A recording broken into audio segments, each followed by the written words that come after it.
Marshall comes in with a graphics card question. And he is building a new PC and he wants to know if playing AAA games at 2K 60 frames a second for the next 5 years, if a 3080 is the correct card for the job. Hey Marshall, come closer. We're going to take a walk. Now for everybody watching this, there are no video cards you can buy that will play AAA games at 1440p at 60 plus frames per second for the next 5 years. We're talking future games. They will, of course, play the current games for the next 5 years. They'll play the current games until the end of time because the current games are designed for current hardware. So if you buy an RTX 3080 to play Cyberpunk 2077 at 1440p, 5 years from now, a 3080 will still play Cyberpunk 2077 at 1440p. That's not going to change. If anything, it'll get a little better because optimizations, drivers, the game will get patched and cleaned up and whatever. Mm-hmm. But picture the AAA games that will come out 2 years from now, 4 years from now. There is no video card you could buy today that will do that for the next 5 years. Case in point, what was the best video card that you could buy 5 years ago? 980 Ti? Very good. The GTX 980 Ti. That was a Ti, not the 980. And the 3080 Ti is coming. We have a 3090 already. So the 3080 is not even the best video card you could buy. Correct. So really the question is, would a GTX 980 play AAA games at 1440p at 60 plus frames per second for 5 years? Obviously not.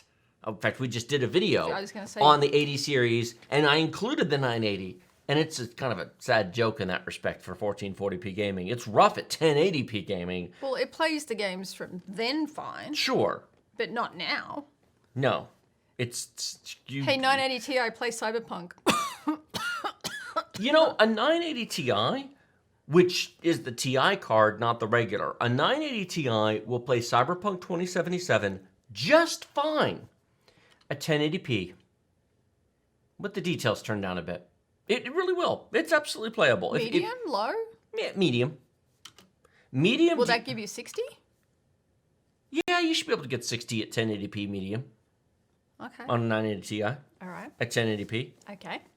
Not 100% of the time. Not a 1% low. But yeah, it'll be playable. That's doable. That's not a crime. But that is the Ti card. Correct. And that's 1080p with a lot of compromises. Well, he's talking about a 3080. He's not even talking about the 3080 Ti. And he's talking about 1440p. Correct. Absolutely, positively not. That is 10 gigs of VRAM. It's not enough. It won't be enough VRAM for 5 years. You know what I think? To give a more positive spin on this comment, a RTX 3080 at 1440p, right, 60 plus frames per second, 3 years. That's a good 3-year card. It'll be great for 2 years. It'll be okay for the 3rd year. And it'll be severely compromised in the 4th. It'll still do it for a lot of games, not all. It'll do it. What'll happen is you'll start getting picky about game choice. It won't be all new games. It'll be a selection of new games.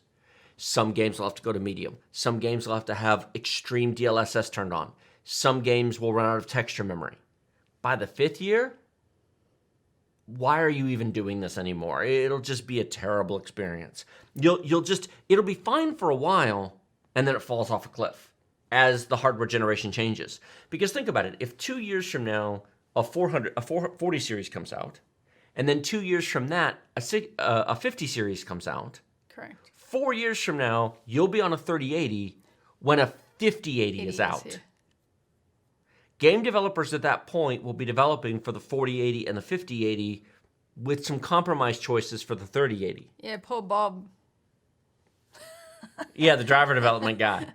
So for those of you wanting to buy a 5-year video card, with few exceptions, that's not how video cards have ever worked. Or for new games.